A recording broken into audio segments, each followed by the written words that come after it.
Oi, gente, tudo bom? Que Deus abençoe você, a sua casa, a sua família, em nome de Jesus.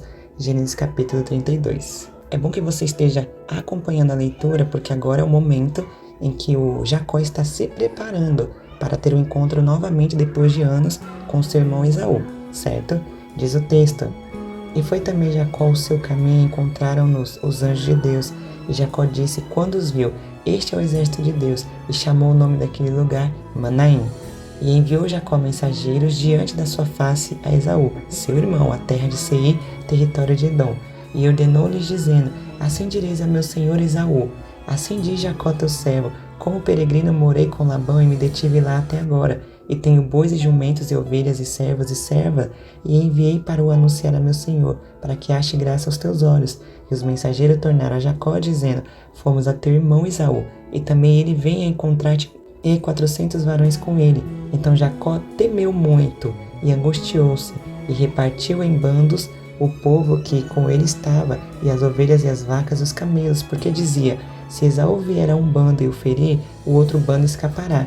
Disse mais Jacó: Deus de meu pai Abraão e Deus de meu pai Isaque, ó Senhor, que me disseste: Torna a tua terra e a tua parentela, e fartei bem.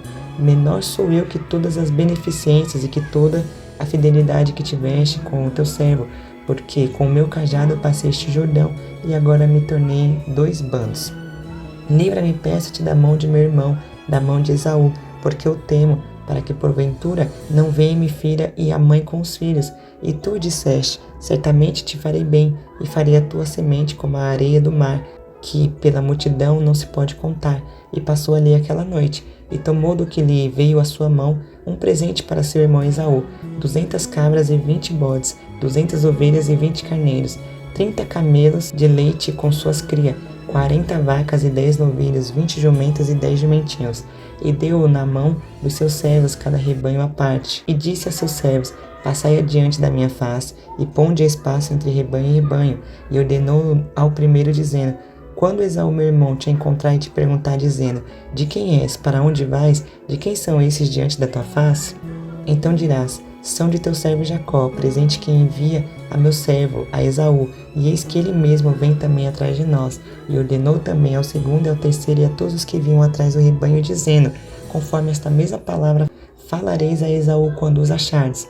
E direis também: Eis que o teu servo Jacó vem atrás de nós, porque dizia: Eu o aplacarei com o presente, que vai diante de mim, e depois verei a sua face, porventura aceitará a minha face. Assim passou o presente diante da sua face, ele, porém, passou aquela noite no arraial. Veja, Jacó está pegando mensageiros e enviando presente a Esaú, dividindo o seu povo, porque ele temia que, se o Esaú, com ira, matasse o primeiro bando, os demais fugiriam, para que se aplaque a sua ira, esse sentimento que ele está pensando que o irmão ainda tem, de ira, de raiva, de querer matá-lo. É bom que a gente vá entendendo aqui o texto, porque talvez essa leitura esteja um pouco complicada para algumas pessoas. 22. E levantou-se aquela mesma noite e tomou as suas 2 mulheres e as suas 2 servas, e os seus 11 filhos, e passou o val de Jaboque, e tomou-os e fê-los passar o ribeiro, e fez passar tudo o que tinha. Jacó, porém, ficou só, e lutou com ele um varão até que a alva subia. E vendo que não prevalecia contra ele, tocou a juntura de sua coxa, e se deslocou a juntura da coxa de Jacó, lutando com ele. E disse: Deixa-me ir, porque já a alva subiu. Porém ele disse: Não te deixarei ir se me não abençoares. E disse-lhe: Qual é o teu nome? Veja bem, olha essa pergunta que o anjo está fazendo a Jacó. E disse-lhe: Qual é o teu nome? E ele disse: Jacó. É como se a primeira vez o Jacó estivesse respondendo com sinceridade a pergunta: Qual é o teu nome? Na outra vez, quando perguntaram qual é o teu nome, ele disse: Esaú. Agora, diante de Deus, diante do anjo do Senhor, que é a própria teofania de Deus aqui. Mas isso a gente só vai ver mais à frente, ou então numa próxima leitura com nível médio ou avançado, certo? Então, não tem como mentir diante da face do Senhor. Por isso eu disse e repito: diante de Deus não existe máscara, não existe filtro, não existe edições. Simplesmente você tem que ser humilde, verdadeiro e sincero. Verso 28. Então disse: Não se chamará mais o teu nome Jacó. Veja bem, eu já ouvi muita gente pregando, e principalmente nessa parte, né? Não se chamará mais o teu nome Jacó. Aí o pessoal fala: porque ele é um enganador, é um não sei o que, mas o que a própria Bíblia fala acerca do nome do Jacó? Você precisa pegar os textos anteriores, principalmente no nascimento deles dois, e você vê lá quando a gente estudou acerca desse assunto. Volta lá nos capítulos 25, 22, etc. Que aí você vai ver que o próprio texto vai dizer que no nascimento dos dois, o Jacó, ele nasce agarrado a sua mão no calcanhar do seu irmão, e a própria Bíblia, o próprio texto diz: e foi-lhe o seu nome justamente Jacó, porque é aquele que agarra. Não tem nada a ver de que o nome de Jacó significa suplantador, bandido. Já ouvi falar também tantos outros, nossa, nome que misericórdia, gente. Então assim, é a Bíblia que está dizendo que o nome Jacó significa aquele que agarra.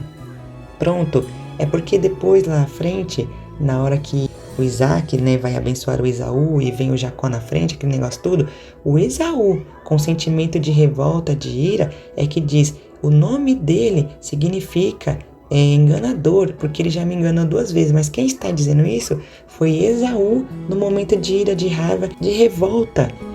Então não é a palavra do Esaú a respeito de Jacó que é mais forte, tem que ser mais forte do que o que a própria Bíblia diz a respeito do nome Jacó, aquele que agarra, certo? Então aqui nessa troca de nome é porque Deus está vendo que o Jacó, ele veio de enganação, assim você pode dizer, ele enganou. O Jacó, infelizmente, acabou ouvindo a sua mãe e ali mudou o jeito que Deus iria o abençoar. Mesmo a profecia tendo dito que o maior serviria ao menor, a Rebeca fez com que ele recebesse essa bênção totalmente ao contrário de como é que Deus iria fazer. Porém, como Deus iria fazer, nós não sabemos. Mas ele foi abençoado de uma forma ao contrário. E agora, então, o que acontece? O seu nome passou a ser de um enganador. Mas não é o significado do nome. Então aqui, a troca do nome é mais ou menos assim. A sua identidade estava até hoje corrompida, mas eu vou te dar um novo caráter, eu vou te dar uma nova identidade. Aí diz o texto, não se chamará mais o teu nome Jacó, mas Israel, pois como príncipe lutaste com Deus e com os homens e prevaleceste. E Jacó lhe perguntou e disse, dá-me, peço-te a saber o teu nome. E disse, por que perguntas pelo meu nome? E abençoou ali, e chamou Jacó o nome daquele lugar, Peniel, porque dizia, tenho visto a Deus face a face, e a minha alma foi salva, e saiu-lhe o sol, quando passou a Peniel e manquejava da coxa. Por isso, os filhos de Israel não comem o nervo escolhido, que está sobre a juntura da coxa, até o dia de hoje, porquanto ele tocar a juntura da coxa de Jacó no nervo escolhido.